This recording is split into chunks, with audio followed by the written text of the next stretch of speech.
But I mean, dude, so you've been in Westchester County for how long? Been in Westchester County since 2013. And obviously, we both born and raised in the Bronx. Sure. So how did you? Good old days. What made you pick Westchester County? Like when you got out of, I guess you bought your house directly out of the military, or when you left the military, did you go back to the Bronx for a little while? Yes, you did. Yeah. You were living in Riverdale for a while, right? Yeah. Well, I had Kyle in Riverdale. Was in Riverdale for a bit, and I was working with the Ironworkers, Local 46.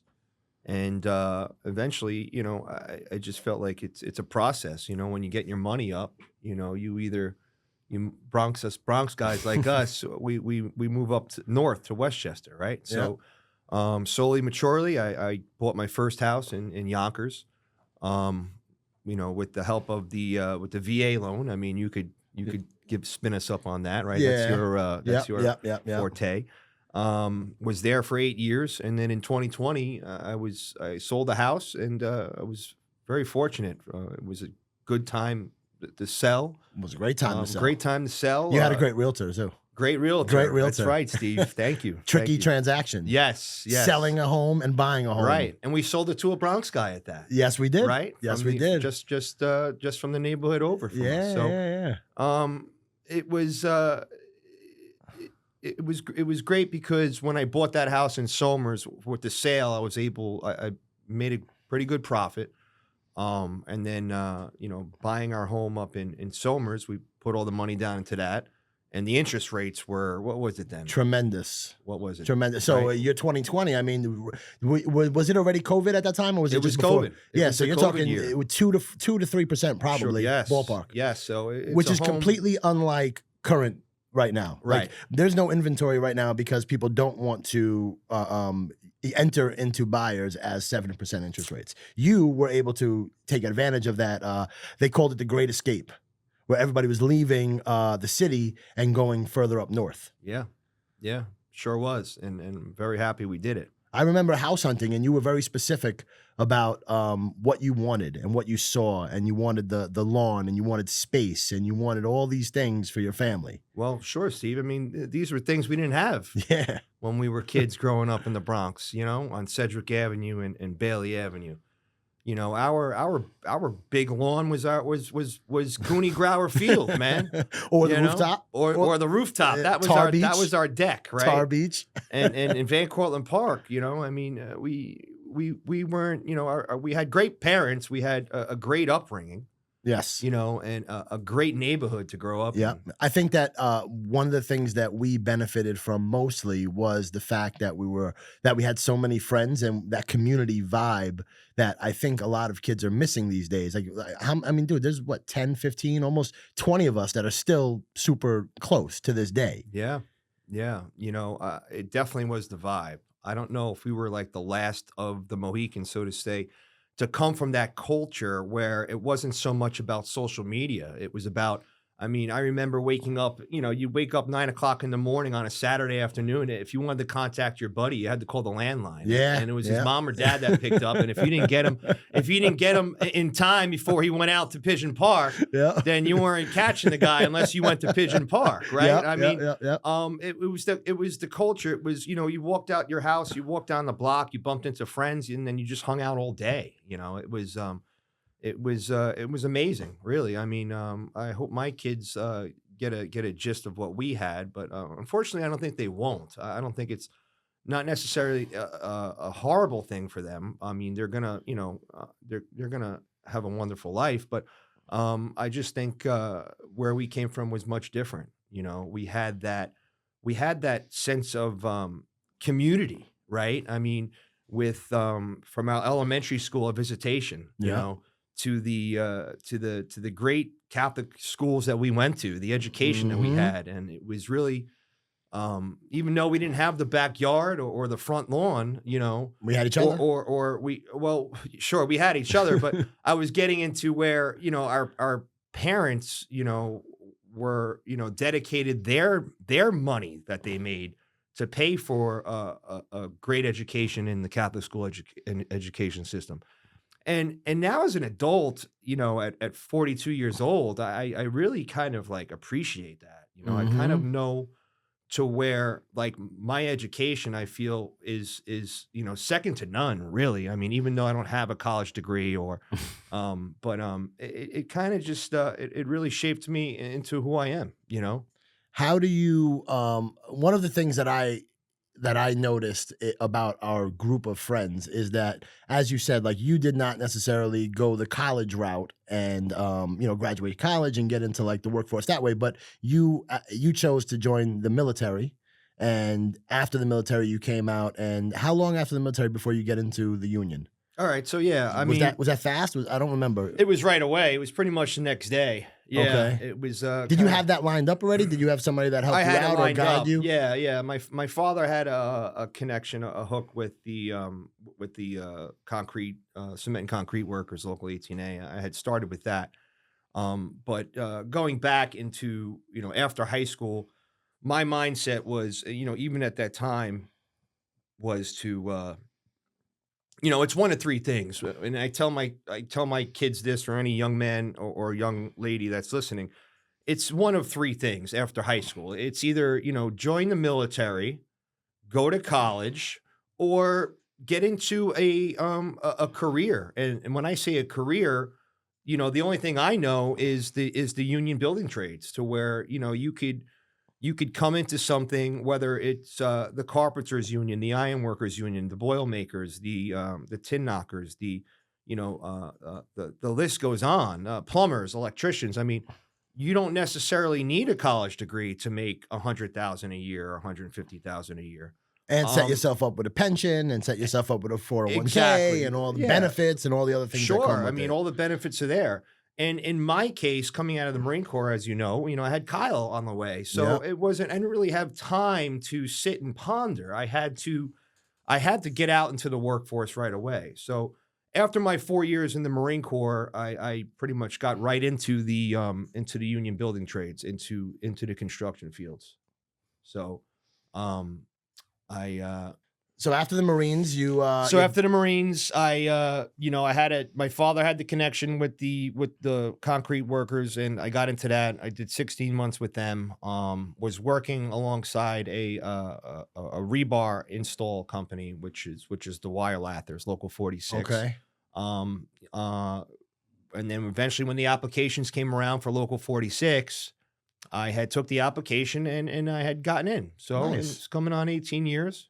So I imagine that being in the union for so long, that is something that's super important for you right now, as far as running for county legislator, to involve the unions more in Westchester County.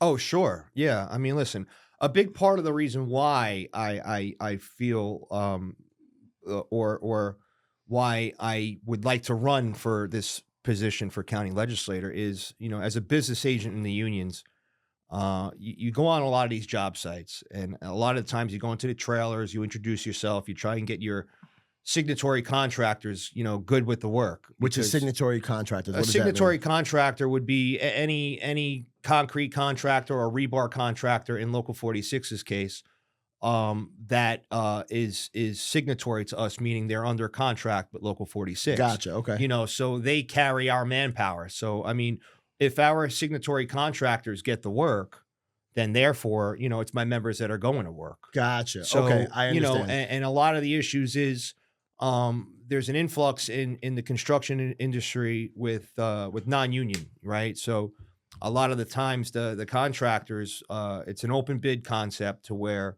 you'll have a union contractor bidding up against a non-union contractor. Okay. And really, Steve, what it comes down to is the price of material is the same. Yeah. It's the price of labor that's the cost. Of course. Right. Always. So being part of the union trades, you're making a living off the wages that you make, Mhm. which is only fair. And unfortunately, a lot of with the non-union contractors, they're not paying those living standard wages, to where the number's lower, and the non-union contractor could come in on a lower number, therefore get the job. So a lot of the times, as a business agent, when I approach these issues, particularly with government projects, or now county projects, we're talking about county.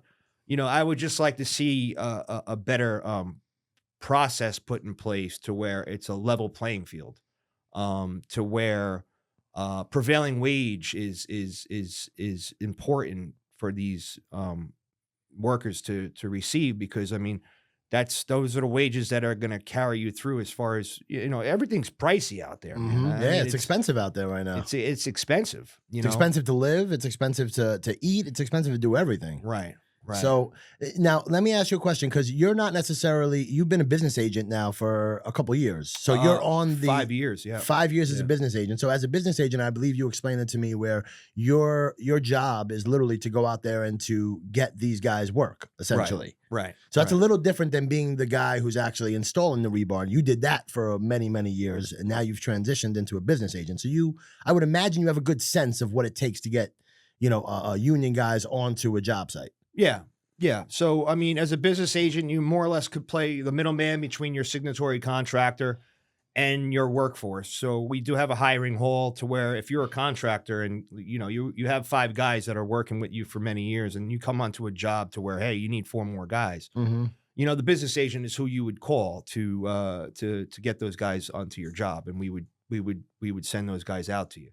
Also, a part of the job description is to go out there and when you find out a general contractor lands a job, you more or less want to contact that general contractor and kind of facilitate something to where you could either get your signatory contractor involved as a subcontractor, mm-hmm. or whatever subcontractor that they're using, maybe talk to him and get him to sign on an agreement to take your men.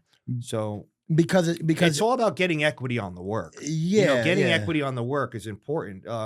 From not only from my local union, but there's a state level and there's an international level, right? Mm-hmm. So I'm at a local level, to where every contribution that we make is, it helps our local union. It helps, and then it carries up to where our international union, reaps benefits from it as well. But it's just something that I'd like to see keep going. It's definitely an opportunity for individuals that might not be good in school or come from a place to where there's not many opportunities. It's definitely a good way to make a living and raise a family. Well, I think that you are like the epitome of a blue collar guy. Right.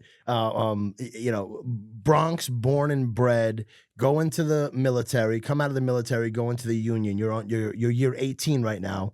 Is your plan, and I'm going to say when you win county legislator, to do dual career where you're essentially working as a county legislator and still becoming still a member of the union? Yes. So a county legislator would be more or less, it would be a part-time position. Okay. So my day job would not be affected by becoming a county legislator. Okay. I'm sure there could be times where it might overlap, things of that nature, but I don't think it should be a problem. So did you just like wake up one day and say, you know what, I want to run for county legislator? Or has this, because you and I have talked. I mean, dude, like we know each other 30 plus years, and you're always like the guy out front. You're always like the guy who's trying to lead the pack and lead the charge and always trying to make plans and do all these things. Right. And I've seen you over the course of the past 30 years, as I said, take charge in certain scenarios. Has running for office, I've never heard you talk about possibly running for office until you sent me that text that day, like, hey, hey, listen, you sent me like O'Keefe for Westchester. And I'm just like, what the heck? I called you like in a second, like, what's going on here, bro? Yeah, I'm just all over the place, Steve. I have that personality to where, we were just talking before this, the word that you said, impulsive, but yet once you're committed, you're right. in. And once I'm committed, I'm in it. It's just like, it's all I could think about. Right. Politics is really nothing new to me as far as, in the position I am in as I'm an elected business agent. So, we had, I was voted in for a second time as business agent. So I kind of just figured, if I could do it within the unions, and then maybe I could bring it out outside of it, into the real world, so to say, and make certain differences, and for people like us to push for certain policies that make sense, right? So, was there something that just kind of sparked your sparked literally like lit the fire under you to say, you know what, I'm going to do this? And why county legislator? How did you pick that specific role? Well, I was never really interested in town. I figured let me bump it up a notch and go to county, right? So I mean, you got your town, you got your town, county, state, and then obviously federal, right? I mean, it was pretty much the 4 levels. What really kind of sparked, it's always kind of been in the back of my head, certain things that, I hear about. I mean, you pick up the paper, you read about, and it's just like, you know what, like, what's wrong? What's going on? I mean, yeah, I can feel that. Everyone's kind of the friction, like both parties are like at war with each other. It's, well, I don't ever remember really being it like that, I think maybe recently. I think maybe because we weren't old enough to really have these policies affecting our pockets, and in your case, like there's lives, your kids' lives depend on these policies. So maybe like that, I think probably puts us more in the forefront to worry about what's going on the national and local level. Sure. I guess it comes with maturity. Of course. Yeah. Right? It definitely comes with maturity. It definitely listen, in our 20s and 30s, we weren't really worried about what was going on. We had other stuff that we were focused on. Of course. You know what I mean? Like you were working, you're worried about getting there. I was working there. Right. But now being 40-something years old, you're 42, I'm 43, like these things are actually affecting our paychecks or our day-to-day lives. Sure. So the way I see it is, I think being a positive influence, a positive contributor to society is important for all of us. I think it's, it's some of us, it's in our nature, right? I mean, I feel it's in my nature. I want to do the right thing, for the people that I would represent. And one thing that did spark, there was a spark that you've asked, and they were, there's this whole green energy thing that's coming to light, and there was a battery energy storage facility or battery energy storage system, BESS facility they call battery energy storage facility. Okay, battery energy storage system. Okay, facility, BESS, BESS. All right. There were some plans of a green energy company out of Virginia to build a 116 megawatt facility, which was literally going to be in my neighborhood in where we live, a neighborhood of 20 to 25 houses, so to say. Mm-hmm. And like I said, you pick up the newspaper, you read about certain things going on throughout the country, and people revolting against certain things or push back and picket lines and protest and things of that nature. Like the last thing I ever thought was for me to be part of a group of 60 to 70 individuals. Concerned citizens, bro. Concerned citizens to push back onto something that we didn't want in our residential communities, and it was like a Davy versus Goliath sort of story to where, we facilitated a group of individuals to come together over one common cause. Mm-hmm. And we got to the point where we came out of our own pocket to hire a land use attorney. Okay. Right.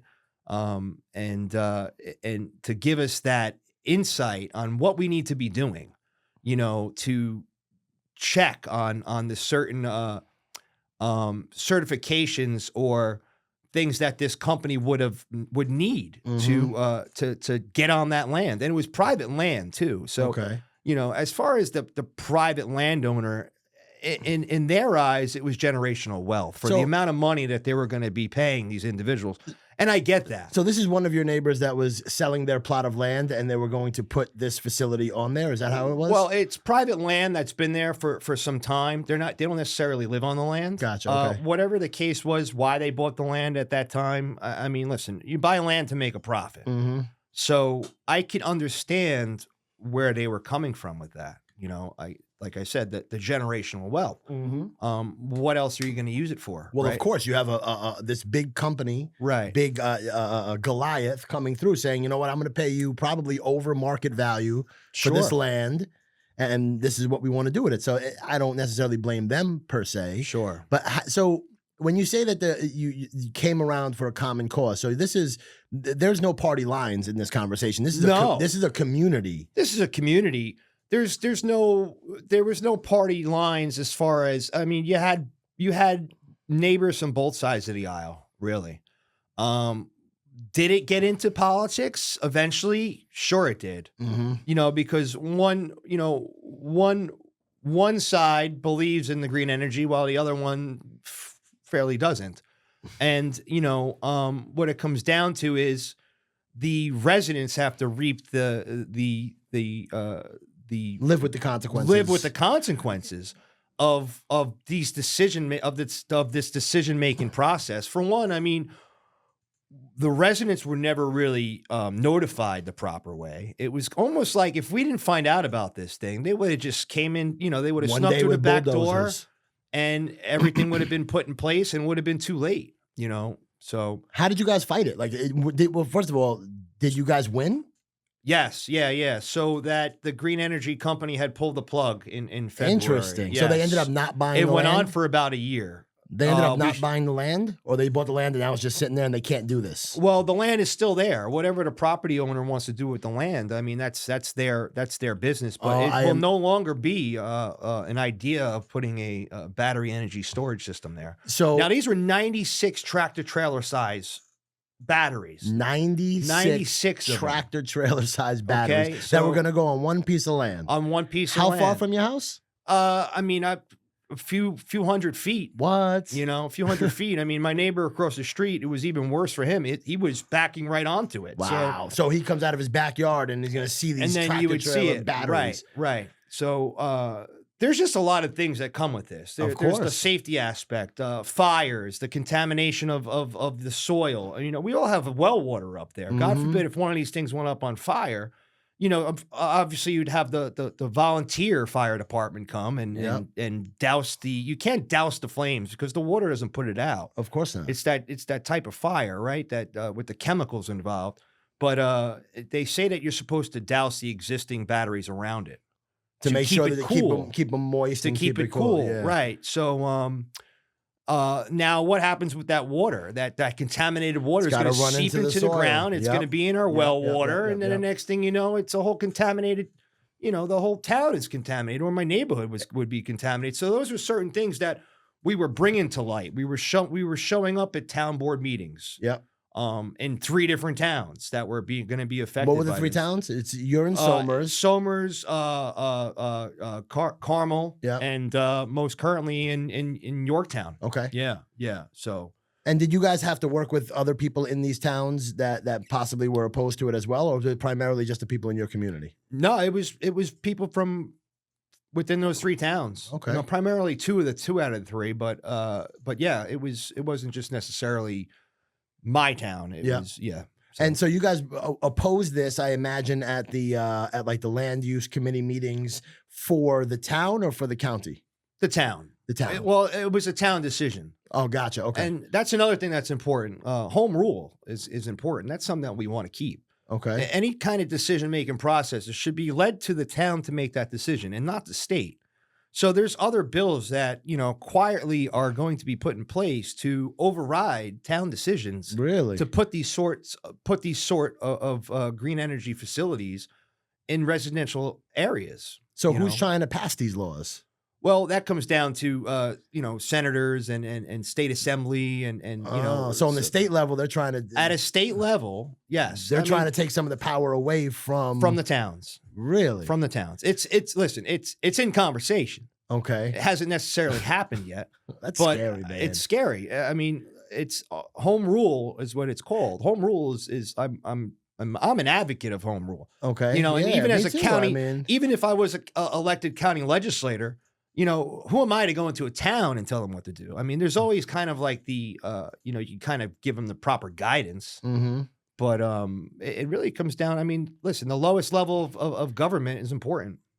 Yeah.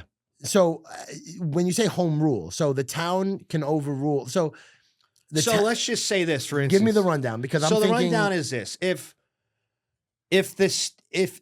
being that the battery energy storage system was not moving forward. Yep.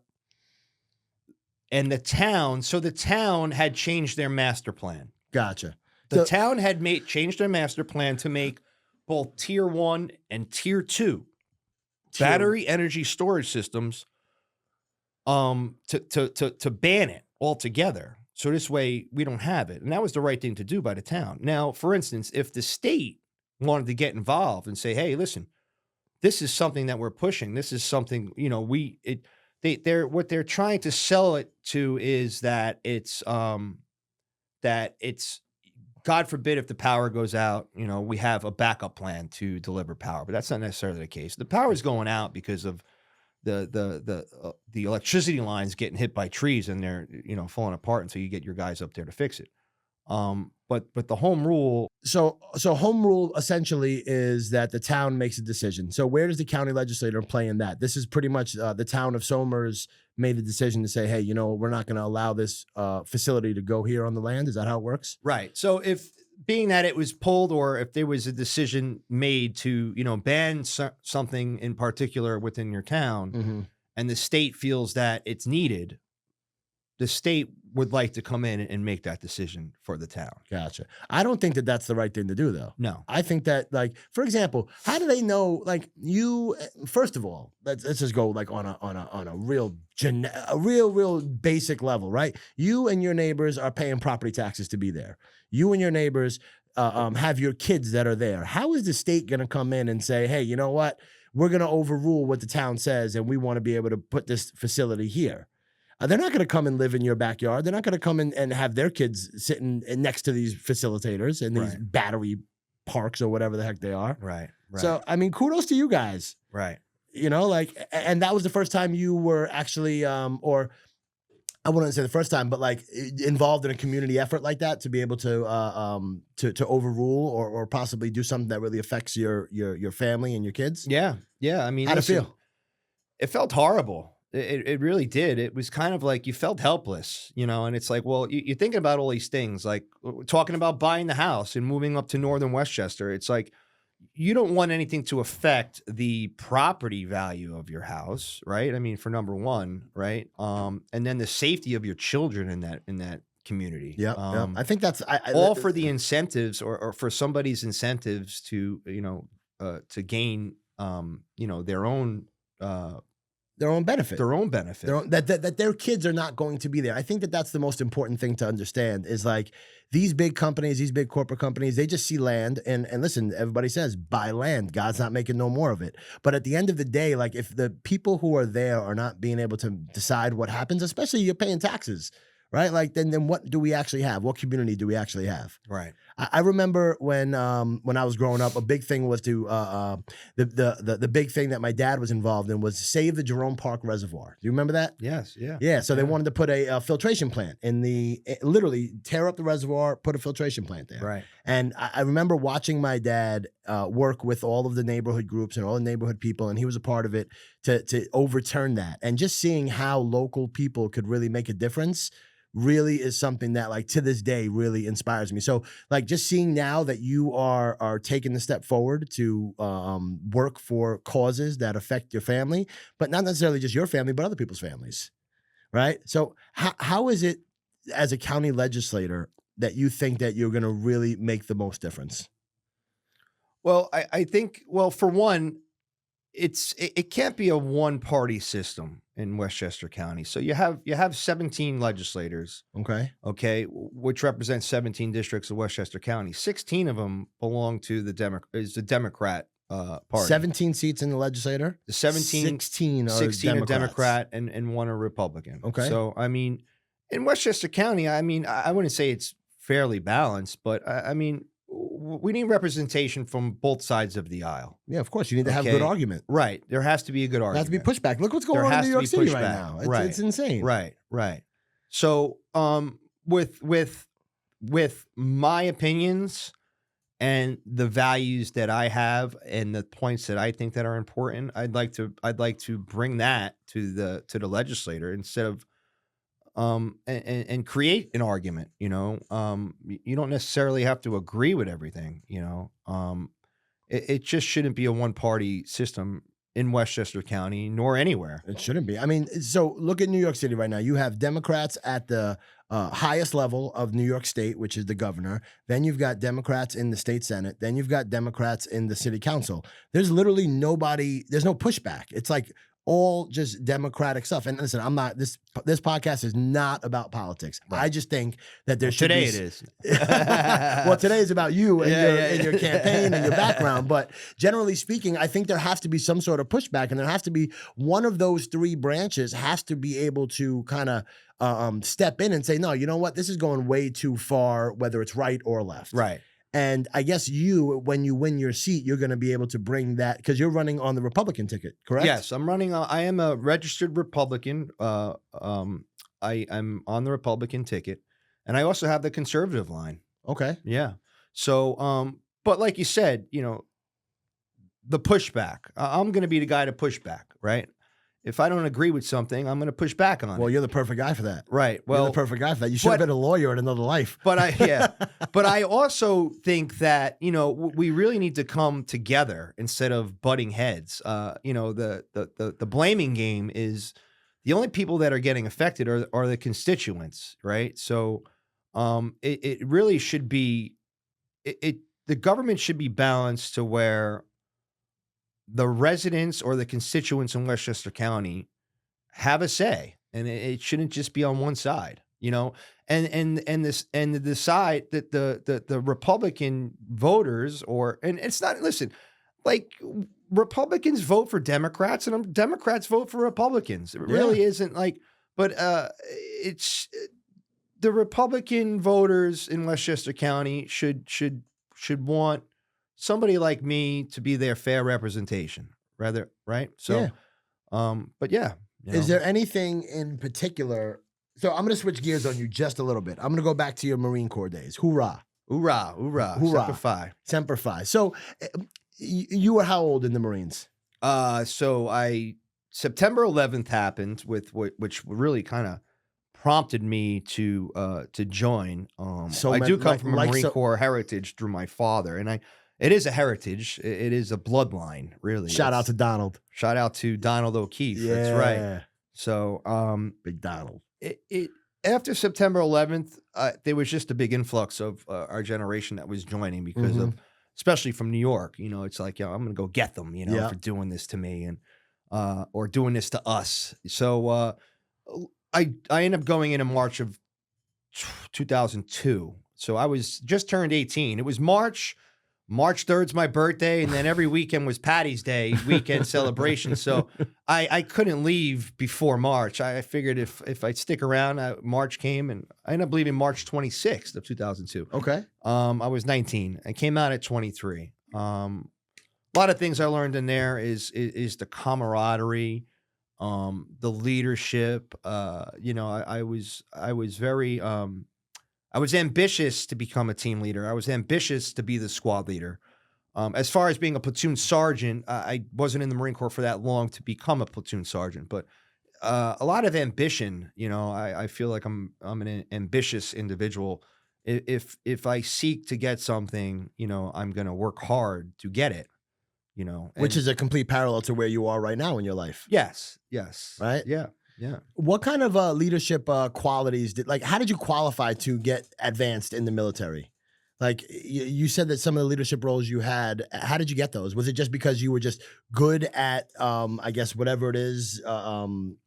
Did they pick you out because you were one of the better candidates, or like how did it work? You don't necessarily have to be the best Marine in the group. I think a lot with me was I focused on some of the younger Marines that were coming in. Heck, I might even given them a significant amount of them a really hard time, but it's kind of like, part of the program. Mm-hmm. But I kind of always made it a point to, hey, Marine, or how are you today? Or, what can we do to, help your situation? Or, I kind of focused on others before I kind of focused on me, so to say. And it really comes down to a higher rank to acknowledge that and then appoint you as a fire team leader or appoint you as a squad leader. Sometimes you're going up against the other Marine who could be a great Marine and better shooter or better at land nav than you are. But when it comes down to it, it's you gotta push for what you want. You gotta, if you seek to get something, like I said, you gotta work hard for it. So did they put you through any sort of leadership training? So you had Paris Island Boot Camp, School of Infantry. I mean, pretty much every infantryman pretty much learns the basic infantry 101 in infantry school. After that, there is, courses that you could take, squad leader courses, things of that nature. To be honest, I don't remember ever taking a squad leader course. I was never really one to go into books and studying and all that stuff. I kind of just like, I'm going to wake up one day, I'm just going to do it. I mean, it's just like, yeah, it's crazy, really. I mean, it's just really, it's part of my personality. But did you find yourself excelling at the leadership roles? And did you enjoy it? Yeah, I excelled. Yeah, I excelled. I definitely enjoyed it. If I could do it over again, I would. What were some of the things that you did enjoy being a leader? It was having others like maybe relying on you or looking up to you. I thought was I got a good feeling from that. Like an adrenaline rush, right? Or being able to participate in the decision-making process within the squad or within the platoon or even a company size element to, focused on one target and to eliminate that target. Right. So, but I'd rather be in that position to lead than to be in the position to follow. Does that make sense? Of course. Absolutely. I mean, some of us just have that innate quality to be a leader, and it's not really something that is that you necessarily have to seek. It's just inside of you, and I firmly believe that. I think that you have that quality. I think that certain people that we are very close to have that quality, and then listen, others who are not leaders, I don't think that that's a negative necessarily sort of outlook to have, but some people just don't have interest in being ambitious. Some people are happy with where they are. But some people like us, we always seek to kind of push the envelope and break through those ceilings. Well, maybe it's because, we pretty much didn't really come from much, I mean, maybe it's because we didn't have that backyard, Steve, I mean, but, yeah, I mean.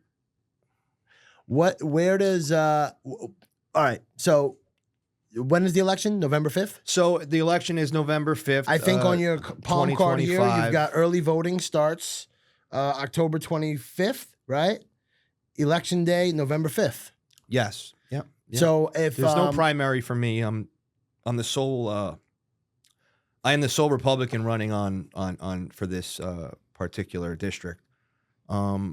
And I'm running against the incumbent, right? So who's been there for quite some time. And have you, how do you think that him being an incumbent and you being a newcomer is going to either positively or negatively hurt your chances? Well, when you're in a position in politics, like the incumbent has, he's dug in. He's dug in already. How many terms he been there? I believe he'll be running for maybe his 4th term now. So he's got connections, man. Sure. He's got connections. He's already dug in, like I said, and it's going to be an uphill battle. But it really just comes from in here, Steve. It's really it's my trait is from here. Yep.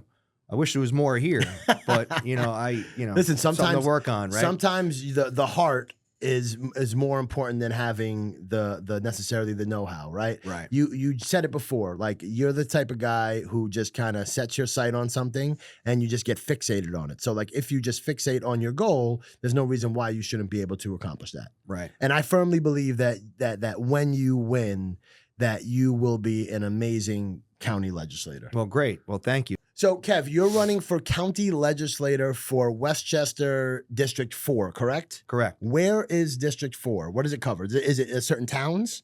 So there's 17 districts in Westchester County. District 4 in particular is covering half of the town of Somers, half of the town of Yorktown, all of the town of Newcastle, and a very small part of the town of Ossining, okay?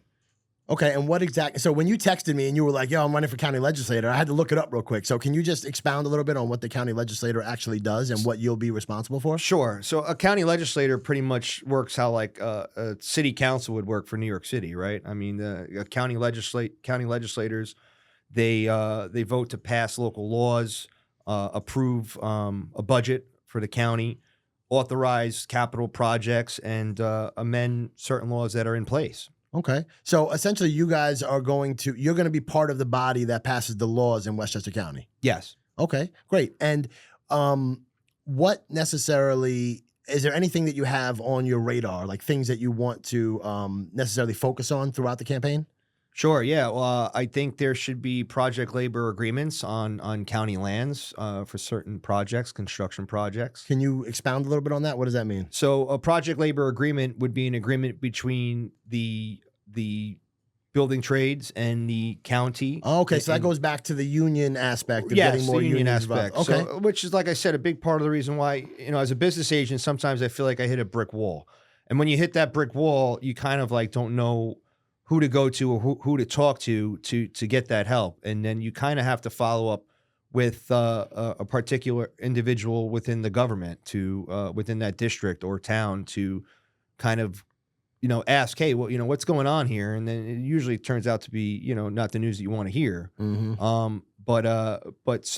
That's one of the things I'd like to see. I'd like to see, county roads be repaved, which would definitely give our men and women the work, to do so.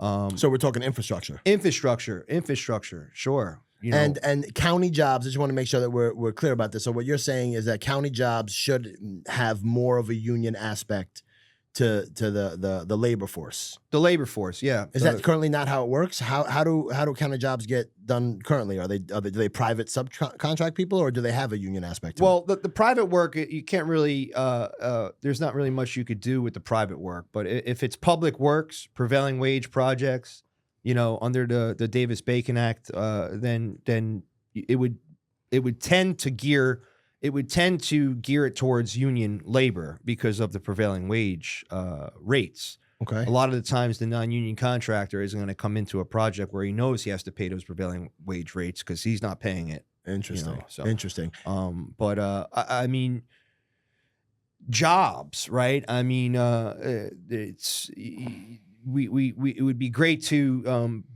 build in Westchester County, let's just say a distribution center, so to say. I mean, how many jobs would that give Westchester County residents to work at? Tons. Truck drivers to come pick up the goods and deliver from point A to point B. It's all about giving opportunities to the residents to have a career in certain jobs. One thing that you've mentioned to me, off air was about affordability, and you had mentioned something about a sales tax and how other towns have. Can you expound a little bit about that? So the sales tax in Westchester County, I believe, is somewhere around 8.73%. Okay, so pretty much any dollar you're spending, I mean, do the math, right? Yeah. I think it'd be great to kind of give back to the residents in Westchester. Let's just say during the school year. Maybe have a no sales tax week, or there are other towns that do that. I think, or you said, around right? Christmas time, a no sales tax week. I mean, it would help. It would help the constituents keep a little extra money in their pocket, right? I mean, listen, 8.73% or whatever. Yeah, it's $8 for every 100 spent. Right, basically. Right. So $9 it would whatever. be a savings. I mean, but then again, it's easy to say that than to actually do it. I mean, because, you got to look at the budget. You got to see if you could pull from that. If you're able to if you're able to get away with having a no sales tax week, let's just hope it doesn't hurt, other areas of the budget. Of course. Right? Of course. Well, that's the whole balancing of the budget, right? Like, right. If you can't necessarily pull from one without taking from another. Right. So you got to make sure you're balancing that. And I'm sure that you're going to be well versed when you get to that point. Yes. All right. So Kev, what I want you to do is that's your camera right there. I want you to look right in that camera and just tell people how they could find you and anything else you want to tell them about the campaign. I'm Kevin O'Keefe. I'm running for Westchester County Legislator in District 4. You could find me at O'Keefe for Westchester on Facebook, and you could find me on my website, www.o'keefeforwestchester.com. O'KeefeforWestchester.com. Wonderful, bro. Well, listen, man, thanks for coming by. I can't wait until the fall and we see you get you win that election, my man. Sure. My man. All right. Great. Appreciate you, bro. All right.